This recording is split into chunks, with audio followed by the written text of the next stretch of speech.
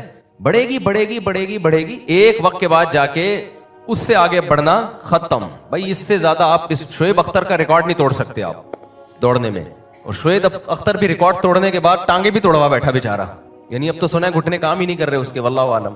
تو ایک حد تک ہر چیز محدود ہے اور بہت تھوڑی ہے وہ, یعنی اتنی محدود ہے کہ بہت ہی یعنی کمزور ہے انسان. آپ بھاگو گے دوڑو گے 20 منٹ تک کنٹینیو دوڑ سکتے ہو, آپ اپنا اسٹیمنا بڑھاتے ہو آدھا گھنٹے تک کنٹینیو دوڑو گے, اور اسٹیمنا بڑھاؤ گے, خوراکیں بھی کھاؤ گے, نیند بھی پوری ہوگی, ٹیکے بھی لگا لیے, 1 گھنٹے تک اسپیڈ کے ساتھ دوڑ لو گے نا. ایسے تو فنڈر بہت ہی کم گزرے جو 1 گھنٹے کنٹینیو. ہمارے ایک دوست تھا یا میرا کیمرہ مین تھا, میں نے اس سے بولا کہ میں نے کہا آج میں 20 منٹ 25 منٹ نا مسلسل جاگنگ کی ہے میں بہت تھک گیا تھا, 25 منٹ مسلسل کنٹینیو دوڑتا رہا. تو کہتا ہے میں تو 1 گھنٹہ دوڑا ہوں, 1 گھنٹہ میں دوڑا ہوں. میں حیران ہو گیا, میں نے کہا بڑا یعنی بڑا اسٹیمنا ہے یار, 1 گھنٹہ کنٹینیو, اچھا خاصا ٹینشن والا آپ دوڑ کے دکھائیں پتہ چلے گا. میں شاید دوڑ سکتا ہوں 1 گھنٹہ, لیکن میں نے یہ ٹرائی کی نہیں ہے, کیونکہ کیا ضرورت ہے اپنے آپ کو اتنی مصیبت میں ڈالنے کی. تو 1 گھنٹہ کنٹینیو, بہت زیادہ مجھے حیرانگی ہوئی. میں نے بار بار پوچھا, میں نے کہا یار جاگنگ کی بات کر رہا ہوں, واکنگ کی نہیں. کہہ رہا جاگنگ کی ہے. میں تو نیشنل اس کو ایوارڈ دینے والا تھا, نشان حیدر دلوانے والا تھا اس کو, ابھی تو شہید تو نہیں ہوا خیر. پھر میں نے کہا کیسے دوڑے؟ تو چلنے لگا. کہہ رہا ایسا دوڑا ہوں. تو مجھے پھر پتا چلا اس بیچارے کو دوڑنے کا اردو میں مطلب یہ چلنے کو, اس کو اردو میں کمزوری ہوگی تو چلنے کو دوڑنا کہہ رہا ہے, چلنے کو دوڑنا کہہ رہا ہے. تو آپ 1 گھنٹہ دوڑ لو گے, 1.5 گھنٹہ بس. یہاں آ کے بڑے بڑے ایتھلیٹ بھی آ کے فیل, بولیں گے بھائی اس سے زیادہ نہیں. پھر ان کو کچھ آرام چاہیے, ہلکا دوڑیں گے پھر تیز ہوں گے, ایسے ہلکے پھلکے چلتے ہیں, اسپیڈ کے ساتھ نہیں دوڑ سکتے, ممکن نہیں ہے, مر جائے گا. گھٹنے ہی نہیں ہے نا, وہاں سے اسٹیل کے الگ سے گھٹنے ڈلوانے پڑیں گے اس کو, پھیپڑے اس کو کرائے پہ لینے پڑیں گے 4-5 آدمیوں کے. یہ والے پھیپڑے تھک گئے تو بھائی دوسرے لگا, جیسے گاڑی کے ٹائر چینج ہو رہے ہوتے ہیں نا ریسنگ کار کے, ورنہ پاسبل نہیں ہے نا. تو کتنی گھوڑا اس سے تیز دوڑ لیتا ہے. تو دنیا میں ہی ہمیں مثالیں ملتی ہیں, جانوروں میں بھی, کہ بہت ساری صلاحیتیں اللہ نے جانوروں میں انسان سے زیادہ رکھ دی ہیں. تو خوب اچھی طرح سمجھ لو, آدمی کی نظر کتنی تیز ہو جائے, ایک حد سے زیادہ آگے نہیں دیکھ سکتا. کانوں میں سننے کی کتنی طاقت ہو, ایک خاص فریکوینسی سے آگے آواز, یعنی جو لاؤڈلی آواز نہیں سن سکتا, کان پھٹ جائیں گے اس کے, وزن نہیں اٹھا سکتا ایک خاص ویٹ کے بعد جا کے بس. تو دماغ کا کام کیا ہے؟ سوچنا. تو چاہے وہ سائنسدان کا دماغ ہو, آئنسٹائن کا دماغ ہو, یا بڑے سے بڑے سائنٹسٹ نیوٹن کا دماغ ہو, وہ سوچے گا ایک خاص حد تک. اب یہ نہیں ہے کہ نیوٹن ہے یا آئنسٹائن ہے وہ ایسا سوچنا شروع کر دے کہ ہم سب اس پر ایمان لا کے سجدے کرنا شروع کر دیں اس کو. یہ پاسبل بہت محدود ہے, وہ بہت محدود ہے, کیونکہ وہ ہم سے زیادہ سوچ رہے ہوتے ہیں. ہم سمجھتے ہیں کہ یار یہ لامحدود سوچ کے مالک ہیں, لامحدود کے مالک نہیں ہوتے, ہم سے تھوڑا زیادہ ذہین ہوتے ہیں, بس اس سے آگے کچھ بھی نہیں ہے. میں بار بار اس ٹاپک کو اس لیے چھیڑتا ہوں کہ آج ہماری جو یونیورسٹیوں کے لڑکے لڑکیاں اور جو سائنس پڑھ رہے ہیں نا, انہوں نے سائنس کو وہ ویلیو دے دی ہے. ویلیو دینی چاہیے بھائی, ہم تو سائنسی ترقی میں پیچھے ہونے کی وجہ سے مار کھا رہے ہیں, لیکن سائنس کو اللہ کے مقابلے میں لا کے کھڑا کر رہے ہیں وہ جو لامحدود ہے.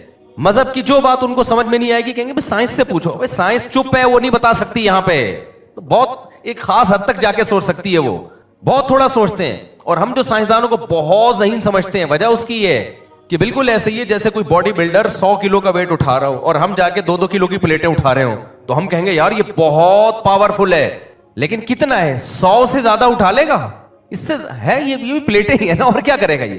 تو کچھ لوگ ہم سے 10 گنا زیادہ اچھا سوچ لیتے ہیں, لیکن وہ 10 گنا زیادہ اچھا بھی انتہائی محدود ہوتا ہے. جیسے وہ 100 kg اٹھا لے گا, 100 kg کیا ہے یار, اس سے زیادہ تو بعض جانور اٹھا لیتے ہیں, گھسیٹ لیتے ہیں. بیل کے پیچھے آپ وزن باندھو, زمین میں گاڑ کے کیسا وہ چلا دے گا نا, پورا زمین کو اکھاڑ دے گا.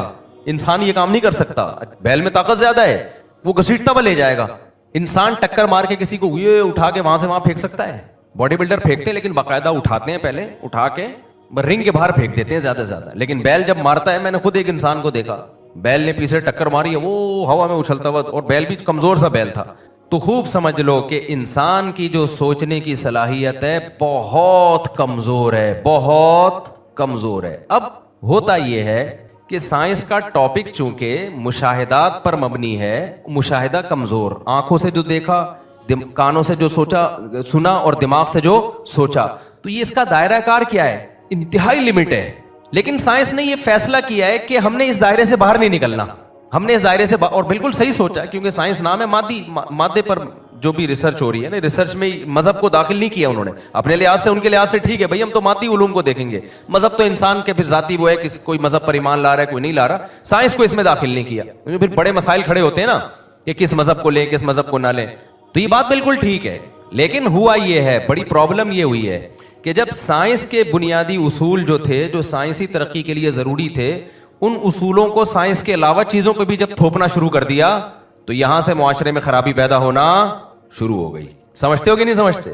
ایک اصول اور ضابطہ کسی خاص علم کے لیے جو ٹھیک تھا, آپ نے سمجھا دنیا کو چلانے کے لیے یہ اصول ٹھیک ہے, یہ غلطی ہو گئی آپ سے.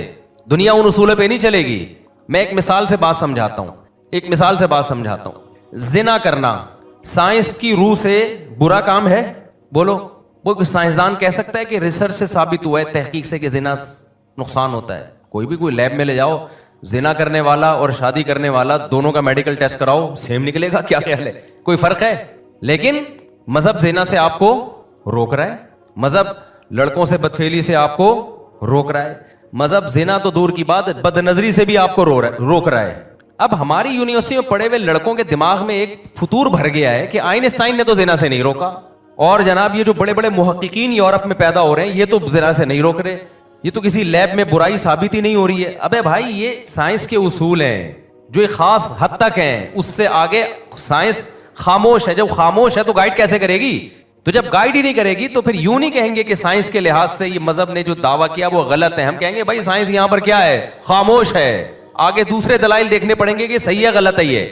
تو خوب سمجھ لو, اللہ کے وجود کے بارے میں بھی سائنسدان نہ تو خدا کے وجود کے اکارڈنگ ٹو سائنس قائل ہیں, اور نہ خدا کے وجود کے منکر ہیں. یہ سائنس کا ٹاپک ہے ہی نہیں. اب سائنس کا کام ہے ہر چیز کی لاجک بیان کرے, ہر چیز کی کیا بیان کرے, لاجک. اب سارے سائنسدانوں نے سر جوڑ کے بیٹھ گئے کہ یار یہ کائنات کی ابتدا کیسے, انسان کی ابتدا کیسے وجود میں آئی. اگر انسان کسی جنگل میں پیدا ہوتا نا, کسی نے پیدا ہوتے ہوئے دیکھا نہ ہوتا کہ کیسے پیدا ہوتا ہے, پھر سائنسدان ریسرچ کرتے یہ انسان کیسے وجود میں آیا, اور کسی جانور کو بھی انہوں نے نہ دیکھا ہوتا. ایک مثال دے رہا ہوں میں, فرضی مثال ہے بات سمجھانے کے لیے. تو اب آپ مجھے ایک بات بتاؤ, سائنسدان اس نتیجے پر پہنچتے کہ میاں بیوی کا ملاپ ہوتا ہے, اور اس ایک سیکسول ڈیزائرز پیدا ہوتی ہیں مرد کے اندر, پھر وہ عورت کی طرف جاتا ہے, پھر دونوں کا ملاپ پیدا ہوتا ہے, پھر مرد ڈسچارج ہوتا ہے, اس سے پانی نکلتا ہے, وہ پانی رحم میں جا کے قرار پکڑتا ہے, پھر 9 مہینے میں بچہ بن کے ماں کے پیٹ سے باہر آتا ہے. اس نتیجے پر پہنچ جاتی سائنس. بولو نا کیا ہو گیا؟ خربوں سال بھی تحقیق کرتی رہتی, کبھی یہ رزلٹ, بولو, اگر یہ دیکھا نہ ہوتا اپنی آنکھوں سے, یا تو جانوروں کو دیکھا ہوتا, اس پہ انسانوں کو قیاس کر لیتے کہ یار نر مادہ کا ملاپ ہو رہا ہے تو انسانوں میں بھی ایسا ہی ہوگا. اگر دیکھا نہ ہوتا, خدا کی قسم لا الہ الا اللہ, خربوں سال گزر جاتے, سائنس اس نتیجے پہ نہیں پہنچتی. بلکہ پھر کیا کرتی, پھر لوگ سائنسدانوں کے پاس جاتے, یار ہم کیسے پیدا ہوئے, تو پتہ ہے سائنسدان کیا کرتے, پھر کہتے یار مختلف قسم کی تھیوریز ہم سامنے رکھتے ہیں, ان میں جو ہمیں عقل کے زیادہ قریب لگے گی ہم اس کو کر لیں گے کہ یہ بہتر ہے. مختلف لاجک پیش کرتے. ایک بندہ آتا, وہ لاجک یہ پیش کرتا کہ ایسا تھا کہ کسی درخت میں جو ہے نا وہ کچھ انسان نکلے تھے, کچھ بھی پھینک رہے ہوتے ہیں نا لمبی لمبی, کچھ تھا ہی نہیں سوچنے کے لیے. کچھ لوگ کہتے ہیں بھائی یہ تو بکواس کر رہا ہے, درخت پہ وسیم اور ستار جو ہیں درختوں پہ ہو گئے ہوں. ابے یہ تھیوری غلط ہے. ایک آتا جو ان میں افلاطون ہوتا نا, جو سب سے زیادہ جس کی تھیوری عقل کے زیادہ قریب ہوتی, وہ یہ ہوتی کہ یار دیکھو اس کائنات میں ہم کچھ ایوالو ہوتے ہوئے چیزوں کو دیکھتے ہیں, ہم چینجنگ دیکھ رہے ہیں. تو یہ جو وسیم بھائی ہے نا, نہ ہم نے بچپن دیکھا ان کا, ہم نے تو ایسا ہی دیکھا ان کو 10 سال سے. 10 سال پہلے ہم میں سے کوئی بھی نہیں تھا, تو اصل میں ایک سیل تھا جو کروڑوں خربوں سال میں ترقی کرتے کرتے کرتے کرتے کرتے یہ بن گیا جس کو لوگ آج کیا کہہ رہے ہیں. تو یہ وسیم کی عمر خربوں سال ہے. اب بھائی وسیم کو یاد کیوں نہیں 10 سال پرانا زمانہ؟ کہہ رہا ہوں اس وقت اس کا دماغ میچور ہی نہیں ہوا تھا. دماغ 10 سال پہلے میچور ہوا ہے تو یہ سمجھ رہا ہے میں 10 سال پہلے آیا ہوں, ورنہ اس سے پہلے بھی یہ تھا. میں سمجھا پا رہا ہوں اپنی بات کو؟ یہ تھوڑی سی عقل کے زیادہ قریب ہو جاتی. یہ بھی بہت بڑی پھینکی ہے, لیکن سائنس نے تو لاجک بیان کرنی ہے نا. اس نے یہ تو ماننا ہی نہیں ہے کہ خدا نے پیدا کیا ہے. پھر یہ تو لاجک تو نہیں ہوئی نا. یہ تو آپ نے سوال کا جواب دے کے پتلی گلی سے نکل, آپ تو سائنٹیفک لاجک پیش کریں. اس کا اصل جواب یہ کہ اس کی سائنٹیفک لاجک پیش کرنا ممکن ہے ہی نہیں, ممکن ہی نہیں ہے. اصل جواب یہ ہے, لیکن سائنس یہ نہیں کہہ سکتی پاسبل نہیں ہے. سائنس نے کچھ نہ کچھ پیش کرنا ہے. بھائی یہ پاسبل تو نہیں ہے, لیکن ناممکنات میں کچھ ناممکن ایسے ہوتے ہیں جو بالکل ناممکن ہوتے ہیں, کچھ ایسے ہوتے ہیں جس کے 2-4 تانے بانے ہمیں کہیں سے مل جاتے ہیں. ان کو فرض کرنا نسبتاً آسان ہوتا ہے, لیکن ہوا تو ہے کچھ نہ کچھ. کیا ہوا ہے ہمیں نہیں پتا, لیکن شاید یہ ہوا ہو. میں سمجھا پا رہا ہوں اپنی بات؟ تو اب خوب سمجھ لو, جیسے وہ وسیم جو جنگل میں تھا نا, جس کی پیدائش کا عمل اور کسی انسان اور جانور کی پیدائش کسی نے دیکھی نہیں, تو سارے سائنسدان مل کے بھی پیدا ہو جاتے نا, ریسرچ کرتے کرتے کرتے کبھی اس نتیجے پہ خدا کی قسم نہیں پہنچتے کہ صرف 9 مہینے میں بن کے باہر آیا یہ مارکیٹ میں. کروڑوں سال میں نہیں بنا یہ, 9 مہینے میں اس کے ماں باپ کا ملاپ ہوا اور پانی کا ایک قطرہ. اب مجھے بتاؤ, وہاں کوئی پیغمبر آتے اللہ کی طرف سے جن کو اللہ معجزے دیتا, اور وہ پیغمبر یہ دعویٰ کرتے کہ بھائی انسان کی پیدائش ایسے ہوئی ہے کہ اللہ نے ایسے بنایا کہ یہ وسیم کے ماں باپ تھے وہ مر گئے بیچارے اس کو پیدا کر کے. اب وسیم خود ہی سوچ رہا ہے کہ میں کیسے پیدا ہوا, خود ہی سائنسدان بن گیا. تو ہوا یہ تھا کہ ان کے ماں باپ کا ملاپ ہوا تھا اور اس طرح سے پانی خارج ہوا تھا. اس پانی سے جو ہے اس کی ماں کے پیٹ میں اس طرح یہ پروسیس ہوا ہے, اور جب یہ دنیا میں آیا تو اچانک دودھ پیدا ہو گیا. خدا کی قسم وہ وسیم اگر سائنسدان ہوگا نا, وہ کہے گا یہ پیغمبر معاذ اللہ نقل کفر, معاذ اللہ جھوٹ بول رہے ہیں. کیونکہ سائنس اس بات کو نہیں مانتی ہے کہ یار ایک پانی ہو اور اتنی جلدی ویسے پانی سے یہ پیدا ہو گیا ہو, اور پانی اس ماں کے رحم میں گیا ہو, اور اس سے آنکھ ناک کان دل دماغ اتنے جلدی یہ سارا پروسیس, اور یہ عجیب اتفاق ہے پیدا ہوتا ہی ماں کی چھاتیوں میں. یہ بھائی بکواس ہے یار, یہ مذہبی لوگوں کی پھینکتے ہیں مذہبی لوگ لمبی لمبی باتیں. اب وہ پیغمبر یا پیغمبر کے وارثین بتا رہے ہیں یہ پیغمبر کا دعویٰ نہیں ہے. جس نے بنایا ہے نا وہ کریٹر کہہ رہا ہے, خالق ہے جس نے پیدا کیا, وہ کہہ رہے ہیں میں نے پانی سے بنایا اور اس طرح سے 9 مہینے میں بنایا ہے. تو سائنس تو انکار کرے گی, بولے گی بھائی یہ لاجک نہیں. لیکن اگر اس پیغمبر کے سچے ہونے کے دلائل ثابت ہو جائیں کہ واقعی خدا کا نمائندہ ہے, تو پھر آپ کو سائنس کو ایک طرف رکھ کے اس پیغمبر کی بات کو ماننا پڑے گا. کیونکہ پیغمبر کی بات ماننا یہ عقل کے قریب ہے کہ خدا نے بنایا تو وہ تو سب کچھ کر سکتا ہے. لیکن یہ کہہ لینا کہ یار کروڑوں سال میں یہ وسیم پروسیس ہو کے یہاں سے آیا, یہ عقل نہیں مانے گی کسی قیمت پہ. عقل تو اس کو بھی نہیں مان رہی نا کہ 9 مہینے میں پانی سے کیسے پیدا ہو گیا اور پیدا ہوتے ہی چھاتیوں میں دودھ کیسے آ گیا. عقل تو اس کو بھی نہیں مانتی, اور عقل اس کو بھی نہیں مانتی کہ کروڑوں سال میں پیدا ہوا ہو. عقل دونوں کا انکار کرتی ہے, لیکن ایک پر دلیل ہے وحی, پیغمبروں کا دعویٰ جس کے ہمیں خدا نے بھیجا, خدا یہ کہہ رہا ہے. دوسرے پر ہمارے پاس کوئی دلیل نہیں ہے. تو میرے بھائی اس بات کو مان لیا جائے گا جس پر ہمارے پاس وحی موجود ہے. پیغمبروں کا سلسلہ ہے, وہ سارے ایک ہی بات پر متفق ہیں. اس بات کو نہیں مانا جائے گا جس میں ہمارے پاس پیغمبر سے کوئی دلیل نہیں ہے, صرف تھیوریز ہیں اور ایک فرضی لاجک ہے. میں سمجھا پا رہا ہوں اپنی بات؟ باتیں تو دونوں بڑی عقل سے بعید ہیں بھائی, 9 مہینے. لیکن اس بات کو کیوں مان لیا سائنسدانوں نے اور ہم دیکھ رہے ہیں صبح شام کہ مرد اور عورت کا ملاپ ہوتا ہے, اور ملاپ کا مقصد کچھ اور ہوتا ہے. ملاپ تو صرف اپنی خواہش پوری کرنے کے لیے, اولاد کے لیے تھوڑی ہے وہ. لیکن نتیجے میں قدرت کیا کام لے رہی ہے, اولاد پیدا کر رہی ہے. دونوں کی آپس میں کوئی جوڑ بنتا ہی نہیں ہے, کوئی جوڑ ہی نہیں بنتا. یعنی دونوں جو پروسیس ہے نا, ایک بچہ پیدا ہونے کا عمل, رزلٹ کیا دیکھو کام کیا ہو رہا ہے. ایک مثال دے رہا ہوں, میں کھانا کھا رہا ہوں, کام کیا ہو رہا ہے کھانا کھانے کا, رزلٹ میں پیٹ بھر رہا ہے. مناسبت ہے یا نہیں ہے؟ یار تم لوگ تو جی پتہ نہیں کس قسم ڈیزائن کے لوگ بیٹھ گئے میرے پاس آ کے. ابے میں پانی پی رہا ہوں, کام پانی ہے, رزلٹ کیا ہے پیاس کا بجھنا. مناسبت ہے نا دونوں کاموں میں؟ بھائی خشکی تھی جسم میں, پانی کی کمی ہو گئی تھی, تو پانی پیئیں گے تو کمی کیا ہو جائے گی پوری. یہ بالکل لاجک ہے اس کی, سمجھ میں آتی ہے بات. بھوک لگ رہی ہے, پیٹ خالی ہے, آنتے خالی ہے, یوں کہہ رہے ہیں کچھ پیٹ میں ڈالو, آپ نے روٹی ڈالی پیٹ بھر گیا. عمل کیا ہوا ہے کھانے کا. ابھی چونکہ پیٹ بھرے ہوئے ہیں نا اس لیے مثال سمجھ میں نہیں آ رہی. عمل ہو رہا ہے کھانا کھانے کا, رزلٹ کیا نکل رہا ہے پیٹ بھر رہا ہے. پھر اس کے نتیجے میں رزلٹ کیا نکل رہا ہے, جسم میں طاقت آ رہی ہے. یہ سب چیزیں لاجک سمجھ میں آتی ہے. بچہ پیدا ہونے کا عمل بالکل ہی الگ ہے. مرد اور عورت کا ملاپ یا نر مادہ کا ملاپ بچہ پیدا کرنے کے لیے نہیں ہو رہا, ان کی نیت بھی نہیں ہوتی بسا اوقات. جانوروں میں خاص طور پر ملاپ دیکھ لو, جانور کو تو پتہ بھی نہیں ہوتا کہ اس کے نتیجے میں کیا ہوگا. ملاپ ان کا ملاپ بالکل ایک الگ نیت سے ہو رہا ہے, بالکل اس میں کوئی اولاد کا کانسیپٹ ہی نہیں ہے. ان کی ایک شہوت ہے جس کو پوری کرنی ہے, خواہش ہے پوری کرنی ہے, ان کو پوری خواہش ہو رہی ہے, رزلٹ میں نسل بڑھ رہی ہے. ان دونوں میں آپس میں خدا کی قسم کوئی جوڑ نہیں ہے. اس کا مطلب یہ فطرت